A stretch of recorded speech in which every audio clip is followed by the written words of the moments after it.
राजधानी की कोट खावदा तहसील में फर्जी रजिस्ट्री बनाकर बैंकों से लाखों रुपए का लोन दिलाने का मामला सामने आया है। तहसीलदार सृष्टि जैन की सतर्कता से मामला उजागर हुआ। तहसीलदार सृष्टि जैन की शिकायत पर पुलिस ने एफआईआर दर्ज कर ली। प्रारंभिक जांच में सामने आया कि संगठित गिरोह ग्रामीणों को बैंकों से लोन दिलाने का कार्य करता है और इसके लिए गिरोह नकली पट्टा और फिर रजिस्ट्री भी फर्जी तैयार करवाता है। बैंक में भी व्यवस्था कर इन कागजों को पास करवा दिया जाता है और इसके लिए गिरोह 40,000 रुपए लेता है। पहली बार ये कागज बिल्कुल फर्जी नहीं दिखते हैं, लेकिन पट्टे पर सरपंच की मोहर होती है, रजिस्ट्रार कार्यालय के अधिकारियों की मोहर और फाइल नंबर भी अंकित होता है। और इतना ही नहीं, रजिस्ट्री शुल्क की फर्जी रसीद भी लगी होती है। फर्जी कागजों को देखकर पूरा तहसील कार्यालय भी हैरान रह गया। तो अर्जी मिलने पर बैंक ने उपपंजीयक कार्यालय में कागजों को वेरीफाई कराया। किस तरह से ये फ्रॉड पकड़ा गया? वेरीफाई करने पर रामेश्वर के नाम से पट्टा और रजिस्ट्री नहीं मिली, तो कागजों में फर्जीवाड़ा मिलने पर पंजीयक कार्यालय ने 10 से ज्यादा दिन तक कागजों की पड़ताल की और पड़ताल जांच करने पर मामले की एक एक परत खुलती चली गई कि आखिर ये पूरा मामला क्या है। जारी किए गए पट्टे पर सरपंच से लेकर पंजीयक कार्यालय तक के फर्जी हस्ताक्षर मिलते हैं। कागजों पर मोहर लगी हुई असली की तरह नजर आती है, यानी नकली होती है लेकिन लगती बिल्कुल असली मोहर है।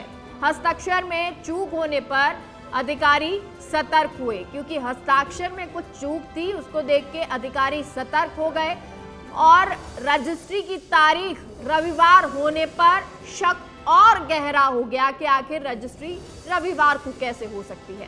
कोट खावदा निवासी रामेश्वर को बैंक से लोन लेना था और इसी को लेकर बैंक में पूछताछ करने के दौरान फर्जी पंजीयन करने वाले गिरोह के संपर्क में आ गया। फर्जी गैंग ने 40,000 रुपए में लोन पास कराने का झांसा दिया। अब झांसे के बाद इस पर रामेश्वर ने 40,000 रुपए फर्जी गिरोह को दे दिए, क्योंकि रामेश्वर भी इस झांसे में आ गया। अब सच में दृढ़ अपील यही करता है कि सजग रहिए और जागरूक नागरिक बनिए। इंटरेस्ट लोन पाने की चाहत में कोई भूल मत कर बैठिएगा कि आपको लेने का देना पड़ जाए और आपके रुपए भी डूब जाएं। आपकी परेशानी का फायदा उठाने वाले आपके नजदीक हैं, जरा उनसे संभल कर रहिए, सतर्क रहिए, बचकर रहिए। आपके साथ कभी भी अनचाही ठगी हो सकती है, आप उस ठगी के शिकार बन सकते हैं और अगर आप चाहते हैं कि उस ठगी का शिकार ना बने तो सतर्क रहिए। ऐसे छोटे से लालच में मत आइए कि कोई आपको कहे कि हम लोन दिलवा देंगे और आप उस लालच में कि 40,000 रुपए ही तो देने हैं, 30,000 रुपए ही तो देने हैं, चलिए दे देते हैं, आसानी से काम हो जाएगा। इस लालच में रहेंगे तो आपके साथ एक बड़ी ठगी हो जाएगी। एक लोन से जुड़ा मामला है जिसमें रामेश्वर खाती नाम के व्यक्ति ने 2019 में एक प्राइवेट बैंक से लोन लिया था। वो टाइमली लोन चुका रहे थे, उनकी सिबिल अच्छी थी, इसलिए लोन बढ़ाने के लिए उन्होंने बैंक में आवेदन किया होगा। तो बैंक का एक प्रतिनिधि हमारे पास आया दस्तावेज की जांच करने के लिए, जो रामेश्वर खाती जी ने 2019 में जिस पर लोन लिया था। जब वो दस्तावेज की नकल के लिए उन्होंने आवेदन किया तो हमने देखा हमारे रिकॉर्ड में वैसा कोई दस्तावेज उपलब्ध ही नहीं है। उसकी फ़ोटोकॉपी जब हमने देखी तो वो दस्तावेज 20 जनवरी 2019 को रजिस्टर हुआ है, जिस दिन संडे था। दूसरी बात, उस पर जो उपपंजीयक के साइन है, ये दस्तावेज भी मेरे सामने ही है, जो उपपंजीयक के साइन है वो उस समय के तत्कालीन एसआर के नहीं है।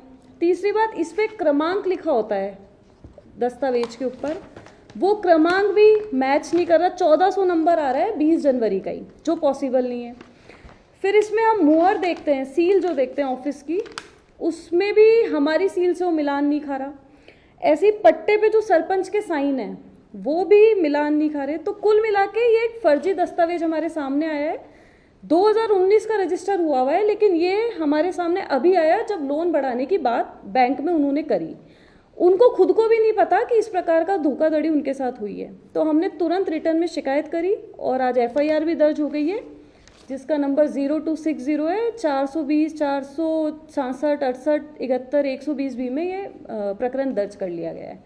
अब इस पे शीघ्र ही कार्रवाई करवाएंगे, जो भी दोषी है उनके विरुद्ध सख्त से सख्त कार्रवाई। तहसीलदार मैडम कोटखावदा ने एक रिपोर्ट पेश की है कि कैलाश चंद अग्रवाल एडवोकेट सोमू ने एक रामेश्वर खाते के पट्टे के पंजीयन की नकल के लिए प्रार्थना पत्र पेश किया था।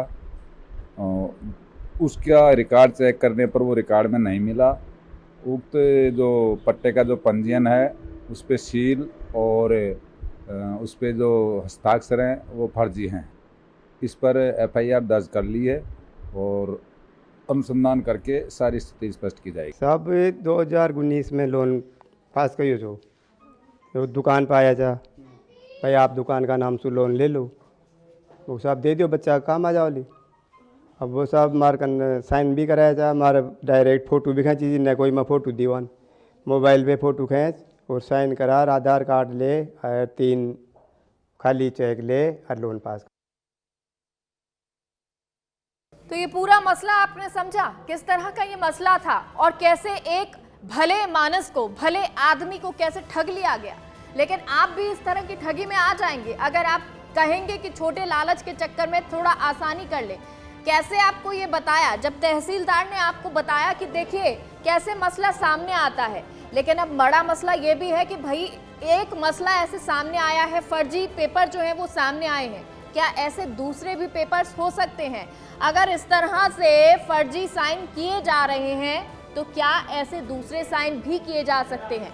अब इस पर तो शायद सतर्कता प्रशासन की जरूरत है, लेकिन दूसरी तरफ आम लोगों के लिए भी जरूरी ये हो जाता है कि वो सतर्क रहें, वो ये समझें कि इस तरह से धोखाधड़ी होती है और इस धोखाधड़ी में ना फंसिए, क्योंकि उसके बाद दिक्कतें आपको खुद को ही होने वाली हैं और जो आपका पैसा डूबेगा सो अलग। तो ऐसे धोखों में ना पड़े, जागरूक रहें और जो ये मसला आपको बताया जा रहा है उस मसले को जरा समझिए, क्योंकि हो सकता है कि आप भी कभी इसका शिकार हो गए हो या हो सकते हो, क्योंकि जब आप बैंक जाते हो तो इस तरह के फर्जी लोग जो ठगी करना जानते हैं, जो नटवर लाल हैं और वो किसी भी तरह से पैसे ऐंठना चाहते हैं, वो आपको भी अपने इस माया जाल में फंसाएंगे कि आप हमको रुपए दे दीजिए और आपका काम तुरंत हो जाएगा। बस आपको 50,000 ही तो देने हैं और आपका लाखों का काम हम करवा देंगे, आपका लोन पास करा देंगे,